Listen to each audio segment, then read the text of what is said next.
Hello friends, welcome to my lecture of course CC math 301. આજના લેક્ચરની અંદર આપણે વાત કરવાના છીએ આ ટોપિકની differentiation of a function of two variable. મતલબ કોઈ તમને ફંક્શન ઓફ ટુ વેરિયેબલ આપેલું હોય તો એ કોઈ પોઈન્ટ આગળ ડિફરન્શિયેબલ છે કે નહીં એની વાત કરવાના છીએ. તો ડેફિનેશન શું છે એની પહેલા વાત કરી લઈએ. તો ડેફિનેશન આવી છે, late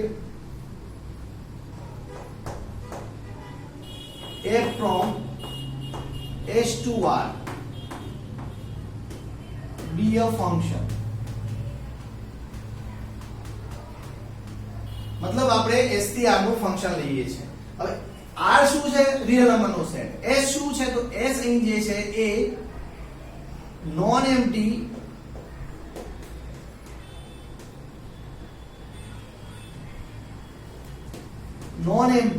open subset of r square છે.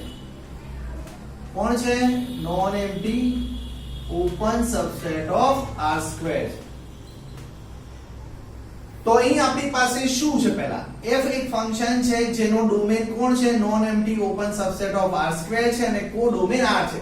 હવે કોડોમેન r છે એનો મતલબ કે ફંક્શનની વેલ્યુ કેવી મળવાની છે? રિયલ વેલ્યુ મળવાની છે. એટલા માટે આ ફંક્શન કેવું ફંક્શન કહેવાય? રિયલ વેલ્યુ ફંક્શન કહેવાય.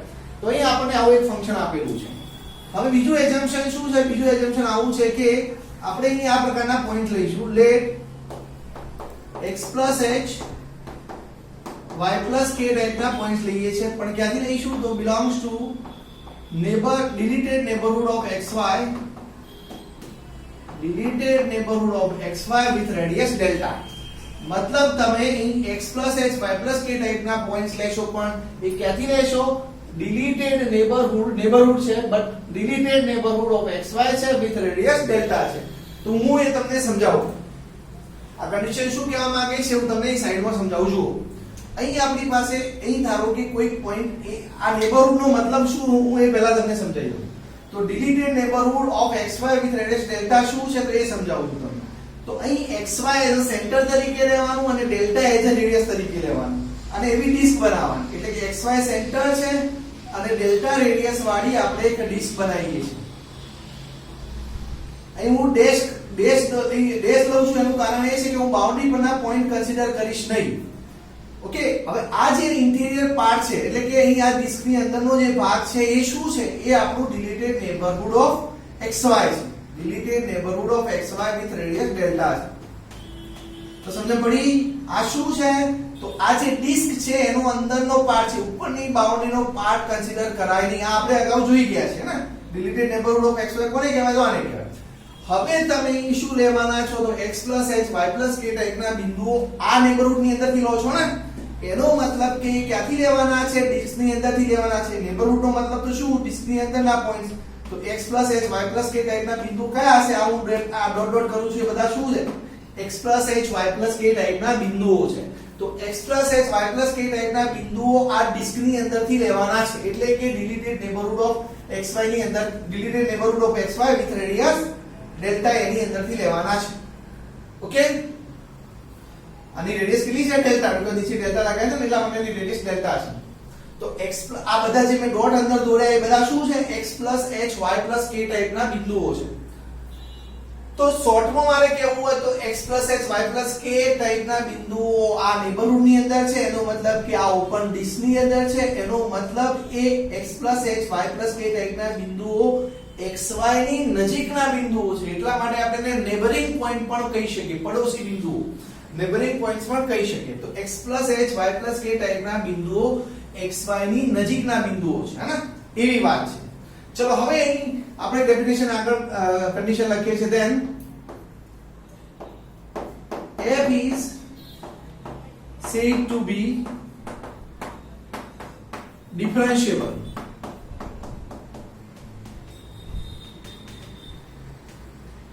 at a point xy. કોઈ પોઈન્ટ આગળ f ને ડિફરન્શિયેબલ કહેતો હોય તો કન્ડિશન શું આવે? if કન્ડિશન શું છે તો એ જોઈએ. તો કન્ડિશન આવી છે કે તમારી પાસે આવું રિલેશન આવવું જોઈએ. fx h y k is equal to fxy plus ah plus bk plus epsilon rho, જ્યાં બે કન્ડિશનો હશે તમારી પાસે. નંબર 1 કન્ડિશન, a અને b જે છે, આ a અને b લખીએ છે ને, a અને b એ શું છે? આર ઇન્ડિપેન્ડન્સ ઓફ HK હશે, મતલબ H અને K થી ઇન્ડિપેન્ડન્ટ હશે. સેકન્ડ નંબરની કન્ડિશન આવી છે, અહીં જે હું રો લખું છું એ રો શું લઈશ? તો રો જે છે એ √a² + k² છે. રો શું છે? √a² + k². પણ એ રીતે છે એટલે કે is such that, એ એવી રીતે છે કે જેથી such that હું જ્યારે રો ટેન્ડ્સ ટુ 0 લેતો હોય ત્યારે એપ્સિલોન ટેન્ડ્સ ટુ 0 થતા હશે એવા રો છે.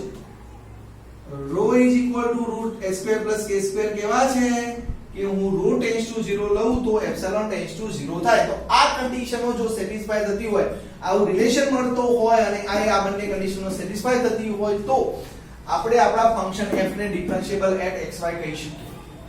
ઓકે, હવે ચલો આ જે કન્ડિશન છે એનો મતલબ કે ડિફરન્શિયેબિલિટી માટે તમારી પાસે રિલેશન આવવું જોઈએ અને આ રો ટેન્ડ્સ ટુ 0 લઈએ ત્યારે એપ્સિલોન ટેન્ડ્સ ટુ 0 થવા જોઈએ અહીં આ રિલેશનની અંદર. તો આવી કન્ડિશન તમારી પાસે હોવી જોઈએ.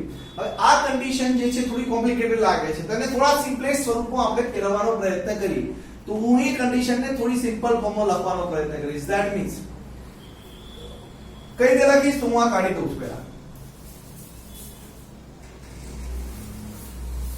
હવે સમજો અહીં હું શું કરું છું, અહીં આપણી પાસે આ રિલેશન છે. આ રિલેશન પરથી પહેલા એક કામ કરું, એપ્સિલોન ને કરતા બનાવું. ચલો એપ્સિલોન ને કરતા બનાવો તો આ ત્રણે ત્રણ ટર્મ કઈ બાજુ લઈ જવા પડે? પેલી બાજુ. તો પેલી બાજુ એ ત્રણ ટર્મ ને લઈ જઈએ તો શું મળે છે? જુઓ, fx + h y + k -fxy -ah bk મળે છે. ઓકે, આ બધાને હું લઈ ગયો પેલી બાજુ. તો હવે આ બાજુ શું વધ્યું? Only epsilon rho. પણ મારે તો એપ્સિલોન ને કરતા બનાવવા છે તો હવે રો પણ પેલી બાજુ જાય, પણ રો ક્યાં જશે? નીચે ભાગાકારમાં જશે. એટલે કે જો હું એપ્સિલોન ને કરતા બનાવતો હોય તો રો ક્યાં જાય છે? નીચે જાય છે. રો ક્યાં જાય છે? નીચે જાય છે. હવે અહીં આ ઇમ્પોર્ટન્ટ પોઈન્ટ પર આવી જાઓ. આ પોઈન્ટ શું કહે છે કે જ્યારે હું રો ટેન્ડ્સ ટુ 0 લઈશ ત્યારે એપ્સિલોન ટેન્ડ્સ ટુ 0 હોવા જોઈએ તો જ ફંક્શન ડિફરન્શિયેબલ થાય. તો અહીં રો છે તો હું અહીં રો ટેન્ડ્સ ટુ 0 લઉં છું. જુઓ, અહીં શું કરું છું? રો ટેન્ડ્સ ટુ 0 લઉં છું. તો રો ટેન્ડ્સ ટુ 0 લઉં, sorry,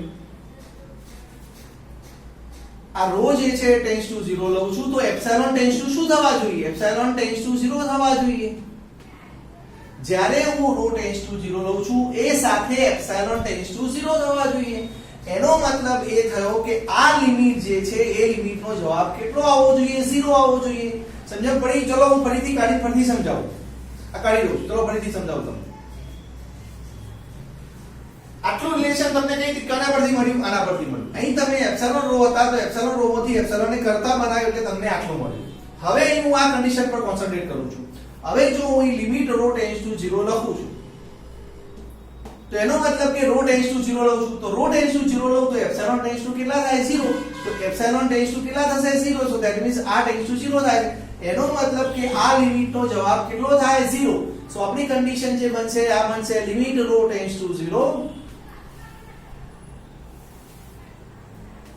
fx + h y + k -fxy -ah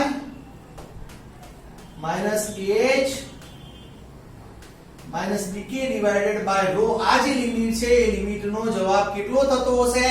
0 થતો હશે, હે ને? એ જવાબ કેટલો થાય? 0. સો આ બધી જ વસ્તુ જે છે એને એક શોર્ટ ફોર્મમાં લખવું હોય તો આવું લખી શકાય. Limit rho tends to fx + h y + k -fxy -ah bk divided by rho. જે લિમિટ છે આ લિમિટ રો ટેન્ડ્સ ટુ 0 જે છે એ 0 થવી જોઈએ. જોઈ લો, આ છે ડેફિનેશન.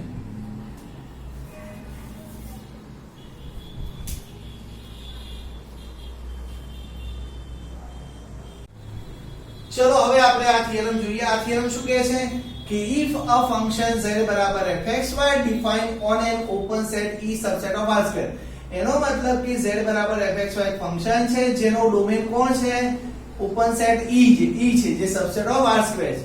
તો z બરાબર fxy આવું એક ફંક્શન છે અને એ ડિફરન્શિયેબલ એટ પોઈન્ટ xy છે. તો ક્યાં આગળ ડિફરન્શિયેબલ છે? xy આગળ ડિફરન્શિયેબલ છે. તો થિયરમ ની અંદર સાબિત કરવાનું છે કે જો ફંક્શન z બરાબર fxy ડિફરન્શિયેબલ હોય તો એના પાર્શિયલ ડેરિવેટિવ fx અને fy એક્ઝિસ્ટ થાય xy આગળ. ઇન શોર્ટ થિયરમ શું કહેવા માંગે છે અહીં આપણે બાજુમાં જોઈએ. તો થિયરમ આવું કહેવા માંગે છે કે તમને z બરાબર fxy ફંક્શન જો ડિફરન્શિયેબલ હોય અને z બરાબર fxy એ ડિફરન્શિયેબલ એટ xy હોય. ચલો ડિફરન્શિયેબલ એટ xy હોય તો થિયરમ એવું કહે છે કે જો આ ફંક્શન ડિફરન્શિયેબલ હોય તો એના પાર્શિયલ ડેરિવેટિવ fx અને fy એટલે કે z બરાબર fxy ફંક્શનના ડેરિવેટિવ fx અને fy એ બંને શું થશે? અસ્તિત્વ ધરાવતા હશે. કયા પોઈન્ટ આગળ? At point xy. તો ઇન શોર્ટ થિયરમ તમને આવું કહેવા માંગે છે કે જો z બરાબર fxy ડિફરન્શિયેબલ ફંક્શન હોય તો એના પાર્શિયલ ડેરિવેટિવ fx અને fy એક્ઝિસ્ટ થાય xy પોઈન્ટ આગળ. ઓકે, તો અહીં આપણે આ ડિફરન્શિયેબલ છે ધારી લઈશું અને fx અને fy નું એક્ઝિસ્ટન્સ એટલે અસ્તિત્વ આપણે બતાવીશું. ચલો સાબિતી શરૂ કરીએ. તો સાબિતી શરૂ કરતા પહેલા અહીં આપણે જોઈએ કે આપણે ફંક્શન કયું આપ્યું છે? z બરાબર fxy આપ્યું છે. હવે એક વસ્તુ વિચારીએ કે ચલો હું x માં ઇન્ક્રીમેન્ટ આપું ડેલ્ટા x જેટલું. સમજો હું x આ ફંક્શન છે હું x વેરીએબલ માં ડેલ્ટા x જેટલું ઇન્ક્રીમેન્ટ આપું છું, y માં ડેલ્ટા y જેટલું ઇન્ક્રીમેન્ટ આપું છું. તો એના આધારે z માં પણ ઇન્ક્રીમેન્ટ થશે. તો ધારો કે z માં ઇન્ક્રીમેન્ટ એના આધારે ડેલ્ટા z છે. આ પ્રકારે લખી શકાય. x અને y માં ઇન્ક્રીમેન્ટ આપે તો એના આધારે z અને z ની અંદર ઇન્ક્રીમેન્ટ આવશે. તો ધારો કે એનું ઇન્ક્રીમેન્ટ ડેલ્ટા z છે. હવે અહીં આપણે આપણી કન્ડિશન તરફ જઈએ તો આપણે શું કન્ડિશન આપી છે? આપણને કહ્યું છે કે z બરાબર fxy જે ફંક્શન છે એ કેવું ફંક્શન છે? ડિફરન્શિયેબલ છે એવું આપ્યું છે. આ મેઈન કન્ડિશન છે. ડિફરન્શિયેબલ એટ xy છે. તો આપણી પાસે અગાઉ ડેફિનેશન જોઈ ગયા ને આપણે હમણાં ડેફિનેશન જોઈ આગળ જ. તો ડેફિનેશન શું કહે છે કે therefore limit rho tends to 0 લખતા હતા ને આપણે ત્યાં rho tends to 0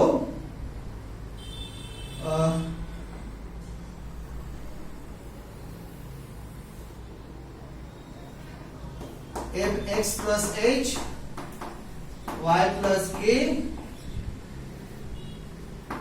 minus fx y minus ah minus bk upon rho is equal to 0 લખતા હતા તમે ત્યાં.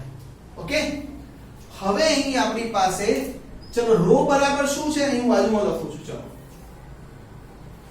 તો rho શું થશે? ત્યાં તમે ડેફિનેશન લખતા હતા ત્યાં શું જોતા હતા? તો rho શું હતું? √a² + k² હતું. યાદ કરો કન્ડિશન નંબર 2 ની અંદર rho શું હતું? √a² + k². પણ અહીં આ થિયરમ ની અંદર આપણે h ની જગ્યાએ ઇન્ક્રીમેન્ટ કેટલો તો જો અહીં h શું છે? x માં ઇન્ક્રીમેન્ટ છે અને k શું છે? y માં ઇન્ક્રીમેન્ટ છે. પણ અહીં ઇન્ક્રીમેન્ટ તરીકે આપણે કયા લીધા છે? ડેલ્ટા x એ x માં ઇન્ક્રીમેન્ટ છે અને ડેલ્ટા y એ y માં ઇન્ક્રીમેન્ટ છે. એનો મતલબ કે આપણી પાસે અહીં h ની જગ્યાએ આ થિયરમ ની અંદર આપણે ડેલ્ટા x લીધા છે અને k ની જગ્યાએ ઇન્ક્રીમેન્ટ તરીકે કયા લીધા છે? ડેલ્ટા y લીધા છે. તો rho બરાબર કેટલા થશે? √Δx² વત્તા ડેલ્ટા y નો સ્ક્વેર થશે. આ જે h અને k મેં લખ્યા છે એ આગળની ડેફિનેશન ના આધારે લખ્યા છે. કારણ કે આગળની ડેફિનેશનમાં આપણે x માં ઇન્ક્રીમેન્ટ h લીધો તો અને y માં ઇન્ક્રીમેન્ટ k લીધો તો. પણ અહીં આપણે x ની ઇન્ક્રીમેન્ટ ડેલ્ટા x લઈએ છીએ, y ની ઇન્ક્રીમેન્ટ ડેલ્ટા y લઈએ છીએ. તો હું આખું આ જે રિલેશન છે એની અંદર h બરાબર ડેલ્ટા x મૂકીશ અને k બરાબર ડેલ્ટા y મૂકીશ અને rho બરાબર શું મૂકીશ? rho બરાબર √Δx² વત્તા ડેલ્ટા y નો સ્ક્વેર મૂકીશ. તો તમને કયું રિલેશન મળે છે એ જોઈએ. ચાલો અહીં લખી દો, નીચે અહીં લખી દો. ચલો therefore limit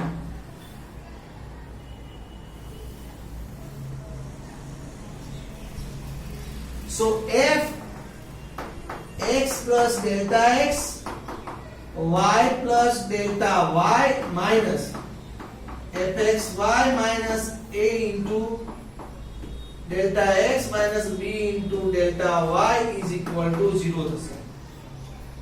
ઓકે, હવે અહીં મારે લિમિટ લખવી છે. તો લિમિટ રો ની કાઢી નાખ્યા છે, રો રાખવાના નથી. ઓકે, કારણ કે રો કેટલા છે? √a² + k² છે. એક્ચ્યુઅલ માં ત્યાં ડેફિનેશન ની અંદર રો કેટલા હતા? Root a square plus k square હતા, બટ x સ્ક્વેર બરાબર s બરાબર તમે ડેલ્ટા x લીધો તો y બરાબર ડેલ્ટા y લીધો માટે આ થયા. તો રો ટેન્ડ્સ ટુ 0 છે, આપણી પાસે ડેફિનેશન ની અંદર શું છે, રો ટેન્ડ્સ ટુ 0 છે. હવે રો ટેન્ડ્સ ટુ તો રો બરાબર તો હું શું મૂકું છું અહીં, કારણ કે હવે મારે અહીં રો મૂકવા પડશે ને.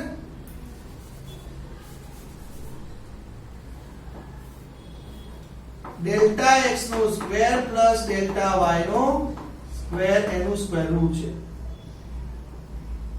રો આ છે. તો હવે અહીં રો રહ્યા નથી, તો rho delta x delta y ના સંદર્ભમાં આવી ગયા છે. તો હવે રો ટેન્ડ્સ ટુ 0 હોય તો ઇમ્પ્લાઇડ હું શું લખી શકું, સમજો કે જો રો ટેન્ડ્સ ટુ 0 હોય તો રો ટેન્ડ્સ ટુ 0 ક્યારે થાય, delta x tends to 0 delta y tends to 0 હોય તો જ થાય ને. તો શું કન્ડિશન આવશે, ડેલ્ટા x ટેન્ડ્સ ટુ 0 હોવા જોઈએ અને ડેલ્ટા y ટેન્ડ્સ ટુ 0 હોવા જોઈએ. રો ટેન્ડ્સ ટુ 0 હોય તો આ હોવા જોઈએ, કારણ કે રો બરાબર આ છે, સમજો પડી. તો આ ટેન્ડ્સ ટુ 0 હોય તો આ બંને ટેન્ડ્સ ટુ 0 હોય તો જ ટેન્ડ્સ ટુ 0 થાય. સો ધેટ મીન્સ અહીં મારી પાસે રો ટેન્ડ્સ ટુ 0 જગ્યાએ હવે હું શું લખીશ, delta x tends to 0, delta y tends to 0 લખીશ. સમજ પડી આટલા સુધી તમને? અહીં મેં બધી કેલ્ક્યુલેશન તમને સમજાવી છે. ચલો હવે આગળ જઈએ. આગળ જઈશું તો અહીં તમારી પાસે હવે અહીં ડેલ્ટા x ટેન્ડ્સ ટુ 0 જવાનું છે, ડેલ્ટા y ટેન્ડ્સ ટુ 0 જવાનું છે. એનો મતલબ કે તમારે 0 0 બિંદુ તરફ જવાનું છે. તો એક અગત્યની સમજૂતી અહીં જોઈ લો કે ધારો કે તમને કોઈ એમ કહે કે લિમિટ મારે શોધવાની છે ટેન્ડ્સ ટુ 0 0, તો તમારે 0 0 બિંદુ તરફ જવાનું થશે, હે ને. ડેલ્ટા x ટેન્ડ્સ ટુ 0 મતલબ તમે કયા બિંદુ તરફ જઈ જાઓ છો, 0 0 બિંદુ તરફ જાઓ છો. હવે 0 0 તરફ જવું હોય તો ઘણા બધા રસ્તા હોય, આમ ઘણા બધા રસ્તેથી તમે 0 0 તરફ જઈ શકો. મતલબ અહીં limit of function of two variable ની જ્યારે વાત કરતા હોય ત્યારે તમારે દરેક પાથમાંથી હું 0 0 તરફ જઉં છું એની વાત થતી હોય. પણ અહીં હું આ થિયરમમાં હું બે પર્ટિક્યુલર રસ્તાનો ઉપયોગ કરીશ. આમાં અહીં આ લાઈન થી જતા હોય, ગમે તે બધી બાજુથી બિંદુઓ 0 0 તરફ જતા હોય, ઓકે, અલગ અલગ પાથ થ્રુ. તો હવે હું અહીં આ જે થિયરમ છે, થિયરમની અંદર ફક્ત આ બધા પાથની વાત નહીં કરું, ફક્ત x એક્સિસ પરના બિંદુઓને 0 0 તરફ લઈ જાઉં છું અને y એક્સિસ પરના બિંદુઓને 0 0 તરફ લઈ જાઉં છું, કારણ કે 0 0 છે. તો અહીં આ એક્સિસ પર બિંદુઓ જનરલ સ્વરૂપમાં લખવા તો કેવા હશે, ડેલ્ટા x 0 સ્વરૂપમાં હશે અને આ એક્સિસ પર કયો કોઓર્ડિનેટ 0 હોય, x કોઓર્ડિનેટ 0 હોય એટલે 0 ડેલ્ટા y ટાઈપના બિંદુઓ હશે. તો એનો મતલબ કે હું 0 0 તરફ આ બધા બિંદુઓ 0 0 તરફ લઈ જાઉં છું, આ 0 0 તરફ લઈ જાઉં છું. આ બે પાથનો ઉપયોગ કરીશ. આમ ઘણા બધા પાથ હોય, પણ અહીં હું ફક્ત x એક્સિસ પરથી 0 0 તરફ જાઉં છું અને y એક્સિસ પરના બિંદુ 0 0 તરફ લઈ જાઉં છું. ચલો તો એ બંનેની વાત કરીશું. તો પહેલા હું આ વાત કરું. આ વાત કરવી હોય તો હું શું કરું છું, delta x not equal to 0 લઉં અને ડેલ્ટા y બરાબર 0 લઉં. કયા ઇક્વેશન ની અંદર? આ ઇક્વેશન. ચલો આને ઇક્વેશન નંબર 1 કહીએ આપણે. તો putting delta x is not equal to 0 and delta y is equal to 0 in equation 1 મૂકો. ચલો તો શું થાય છે, તો limit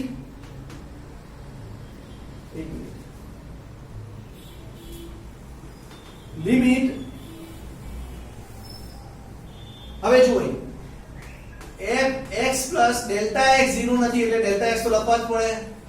y plus delta y, but delta y તમે કેવા લીધા છે, 0 લીધા છે.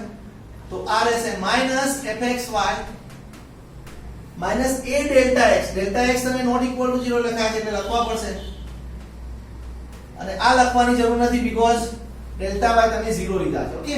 સો આટલું વધ્યું અને નીચે શું છે, delta x નો સ્ક્વેર વત્તા delta y નો સ્ક્વેર, પણ delta y તમે કેવા લીધા છે, 0 લીધા છે. તો ઓન્લી delta x લખવાના રહે. તો વર્ગમૂળમાં શું લખાશે, ડેલ્ટા x નો સ્ક્વેર રહેશે અને એનું સ્ક્વેર રૂટ કેટલું થાય, ડેલ્ટા x થશે નીચે. હવે અહીં જો ડેલ્ટા y રહ્યા જ નથી તો અહીં લિમિટમાં તમારે ડેલ્ટા y ટેન્ડ્સ ટુ 0 લખવાનો કોઈ મતલબ જ નથી. Only delta x tends to 0 લખવાના રહેશે. શું લખવાના રહેશે, ડેલ્ટા x ટેન્ડ્સ ટુ 0. આ લિમિટ છે, એનો જવાબ કેટલો છે, અહીં રાઈટ સાઈડ જુઓ. આ લિમિટનો જવાબ કેટલો છે, 0 છે. સમજ પડી? તો હું શું કરી રહ્યો છું, આમ ઘણા બધા રસ્તેથી આપણે 0 0 બિંદુઓ, મતલબ ઘણા બધા રસ્તા જે છે એ પરના બિંદુઓ જે છે એને 0 0 તરફ લઈ જઈએ છીએ. બટ અહીં હું બે પર્ટિક્યુલર પાથની વાત કરવા જઈ રહ્યો છું. એક x એક્સિસ પરના બિંદુઓને 0 0 તરફ લઈ જાઉં છું અને y એક્સિસ પરના બિંદુઓને 0 0 તરફ લઈ જાઉં છું અને એ પાથ હું વાત કરી રહ્યો છું. તો ચલો આગળ જોઈએ. અવની કેલ્ક્યુલેશન હું કાઢી દઉં છું.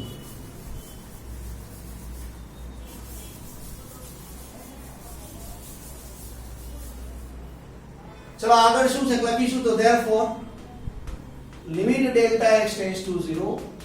હું ચલો અહીં આખું આ જે રિલેશન છે ને એને ડેલ્ટા x વડે ભાગું પહેલા, એટલે કે f x delta x y fxy એને ડેલ્ટા x વડે ભાગું છું અને એના પર લિમિટ લખી છે માઈનસ લિમિટ અલગ કરું છું, limit delta x tends to 0 A delta x ને હવે ડેલ્ટા x વડે ભાગું છું, મતલબ આખાને ડેલ્ટા x વડે ભાગીએ અને એ ડેલ્ટા x ને ડેલ્ટા x વડે ભાગીએ is equal to કેટલા છે 0.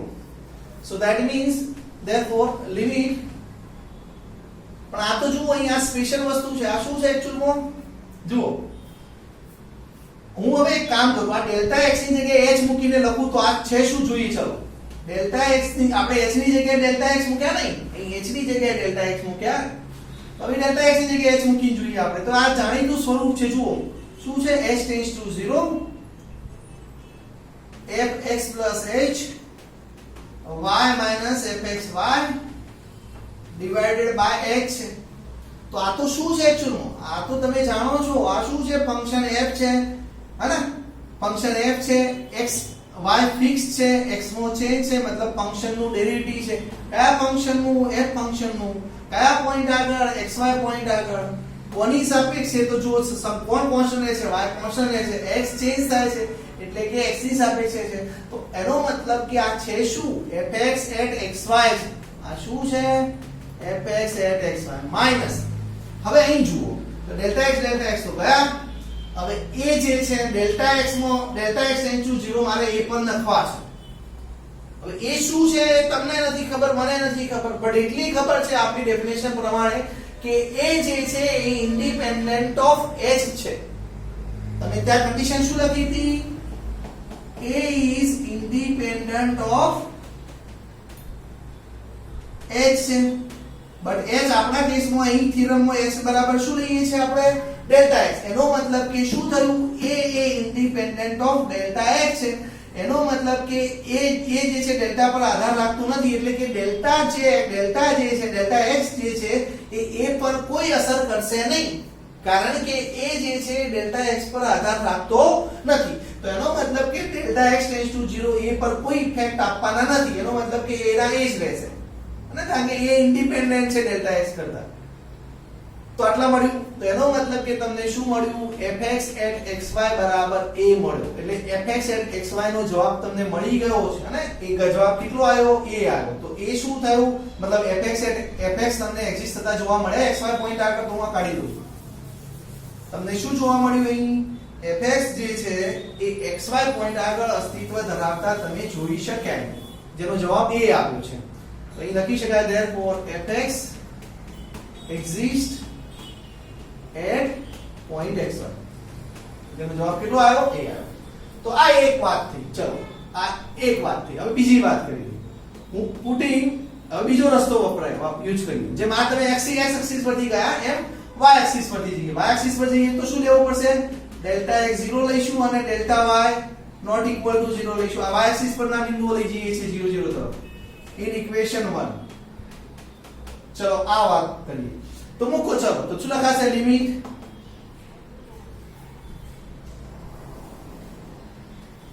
fx ડેલ્ટા x, તો fx ડેલ્ટા x, પણ ડેલ્ટા x તો શું છે 0 છે, તો શું થશે ઓન્લી x આવશે, અને y delta y minus fxy એ ડેલ્ટા x, પણ ડેલ્ટા x તો 0 લીધા છે તો લખવાની જરૂર નથી, delta y not equal to 0 છે માટે શું લખવાનું થશે b ડેલ્ટા y લખવાનું થશે, અહીં નીચે શું આવશે તો જુઓ ડેલ્ટા x 0 છે ને એટલે શું થશે ઓન્લી ડેલ્ટા y નો સ્ક્વેર નું વર્ગમૂળ આવશે એટલે ડેલ્ટા y વધશે, તો જો અહીં ડેલ્ટા x છે જ નહીં ઓન્લી ડેલ્ટા y છે, તો અહીં આપણે શું લખીશું ઓન્લી ડેલ્ટા y લખીશું, ડેલ્ટા x ટેન્ડ્સ ટુ 0 લખવાની જરૂર નથી, પણ આ લિમિટ નો જવાબ કેટલો થાય 0 ફ્રોમ ઇક્વેશન 1.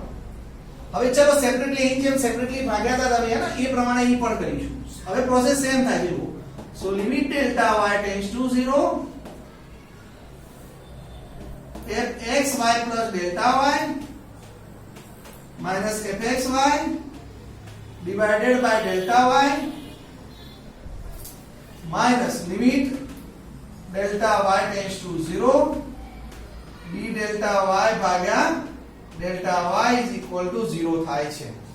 ચલો આ શું છે જુઓ, x ફિક્સ રહે છે, y માં ચેન્જ છે અને એ જે ચેન્જ ટેન્ડ્સ ટુ 0 છે. ઓકે, સો આ શું થયું, y માં ચેન્જ છે મતલબ f ફંક્શન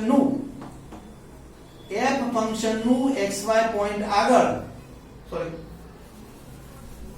f ફંક્શન નું શું છે આરવી, f ફંક્શન નું xy પોઈન્ટ આગળ કોની સાપેક્ષે, y માં ચેન્જ છે માટે y ની સાપેક્ષે ડેરિવેટિવ છે. Okay, partial derivative. હવે અહીં જુઓ ડેલ્ટા y કેન્સલ. હવે b અહીં છે અને ડેલ્ટા y ટેન્ડ્સ ટુ 0 છે. તો યાદ કરો ડેફિનેશન ની અંદર તમે એમ પણ કહેતા હતા કે જે b છે એ ઇન્ડિપેન્ડન્ટ ઓફ h અને k છે. એનો મતલબ કે b A independent of delta y થાય.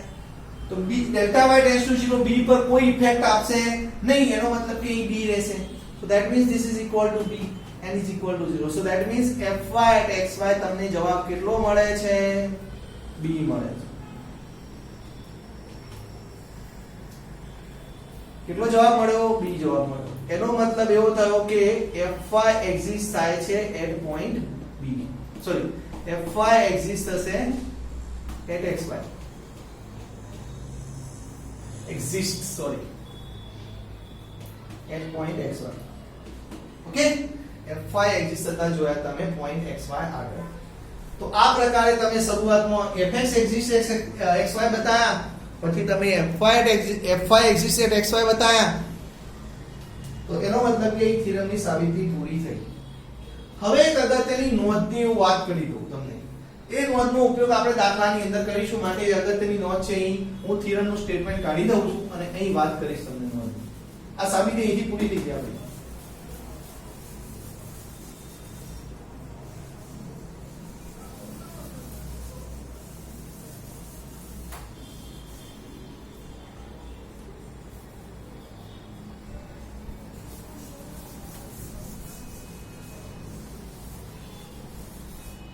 ચલો હું અગત્યની વાત કરું છું. જેમાં દાખલામાં એનો ઉપયોગ થશે નોટ. આપણે કન્ડિશન શું લખી હતી અગાઉ, f is differentiable at xy.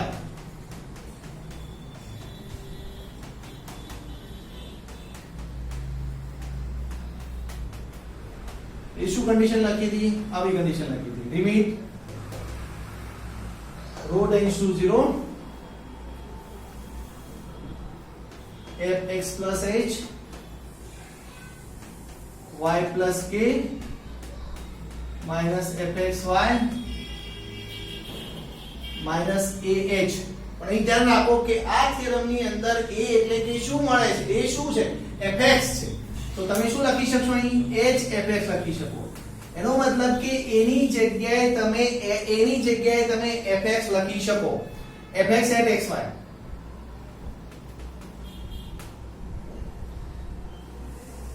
Okay, અને k ની જગ્યાએ તમે લખી શકશો fy, સોરી k ની b ની જગ્યાએ શું લખશો, કારણ કે b બરાબર તમને શું મળ્યું છે, fy at xy મળ્યું.